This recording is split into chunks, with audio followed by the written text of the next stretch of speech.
Welcome to True Crime South Africa.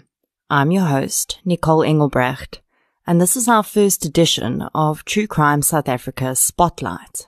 These mini episodes will be in addition to our usual case episodes and will feature snippets of true crime cases which have recently made news. I'll also use this platform to discuss any updates on the cases we've discussed so far. For those of you who follow our Facebook page, you'll remember that I posted a little while back about South Africa's ranking in terms of the number of serial killers in the country on an international scale. Frighteningly, we rank third. The statistic was taken by measuring the number of recorded serial killers since the 1900s. The United States topped the scale with 2,500 serial killers. The UK has had 145.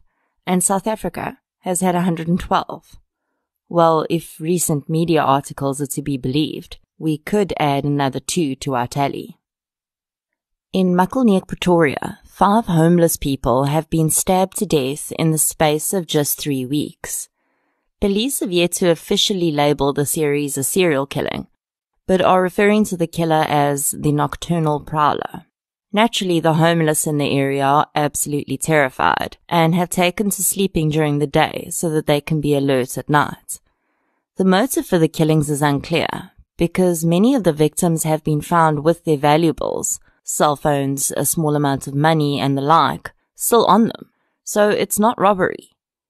Gerard Labuschagne, the former head of the SAPS Investigative Psychology Unit, has speculated that it could be some form of personal retribution, where the killer feels he may have been wronged by a homeless person in the past and is now seeking to get revenge. On the 28th of June, a suspect was arrested in the stabbing attack of a homeless man in the same area. Police have yet to confirm that he is linked to the other attacks, but I certainly hope for the sake of these already vulnerable people that the nocturnal prowler is in fact behind bars. The other serial killer case, which has been in the news recently, is out of Mpumalanga, where a missing person investigation led police to a 25-year-old Tabise Mdawe, who proceeded to admit to not only having murdered the woman that they were looking for, but also 4 other women. Mdawe, who has been dubbed the Facebook killer, would engage with his victims on social media, arrange to meet with them, and then rape and murder them. All 5 bodies were recovered in his backyard. His victims were aged between 15 and 24. Unfortunately, the enraged community in which Mdawe lived, on being alerted to the discoveries, torched his home in protest. This is quite a common way for communities in South Africa to show their disdain for perpetrators of crime, but it is terribly misguided. Not only is it very possible that those houses don't even belong to the suspects, but rather to their parents or other family members, who probably weren't even aware of the suspect's crimes, but it's also destroying evidence. Police need to be able to forensically analyze the scene of the crime in order to build an airtight case against Mdawe. And if he retracts his confessions, it could result in him being let back out into their community. Yes, they found the bodies in his backyard, but without tying the victims to having been inside the house, he could easily argue that someone else killed them and dumped them in his backyard. The neighbors' anger may be partially rooted in the fact that Mdawe sold vegetables in the neighborhood which he grew in his backyard, the same backyard where he had 5 bodies buried. He is now in custody and awaiting a bail hearing.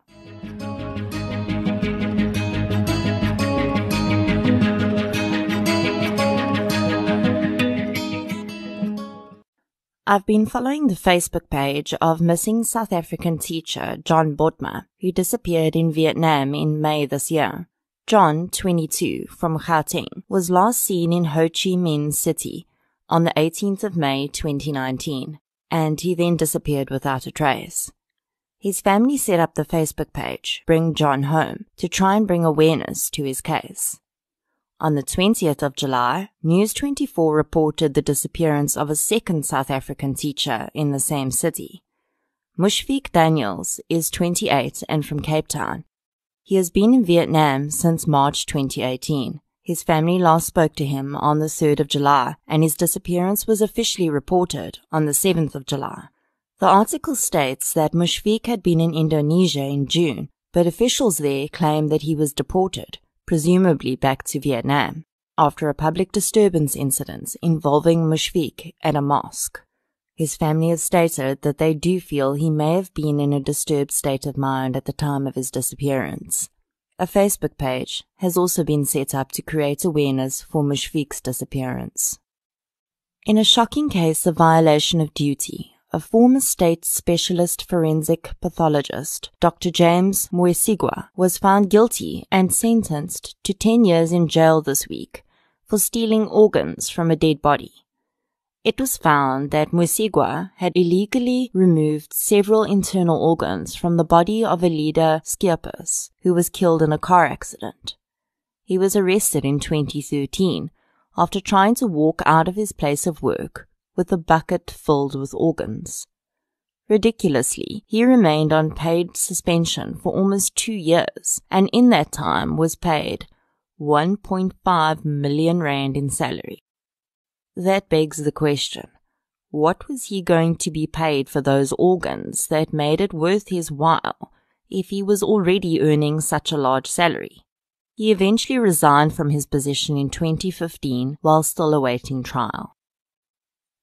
A Ukrainian tourist was robbed of his belongings and sadly stabbed to death in Hout Bay recently. Ivan Ivanov, 44, a father of 3, was on business in South Africa and extended his trip so that he could spend the weekend at leisure in his beautiful surroundings.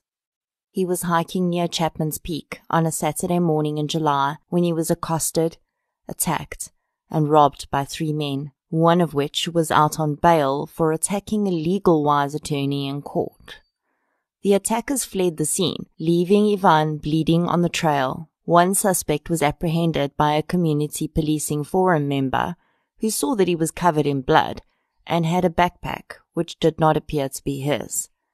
The CPF member obviously had no idea that this man had just murdered someone, so in order to try and track down the owner of the backpack, he dialed the last number on the cell phone and got through to Ivan's oldest son. Sadly, this was how Ivan's family found out that something had gone very wrong on his trip. The suspects have appeared in court and are being held in custody.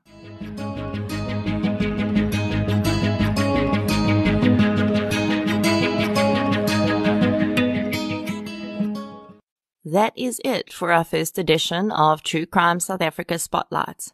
I am squirreling away at episode 6 and I hope to have it out within a week.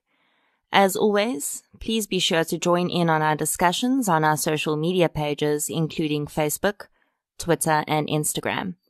True Crime South Africa has been running since the 22nd of June, and we've had an amazing launch period. We are currently charting at number 36 on Spotify and number 14 on the True Crime section of Apple Podcasts for South Africa.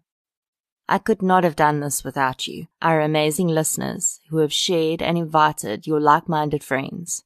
Please continue to do so that we can build an even greater voice for our South African victims.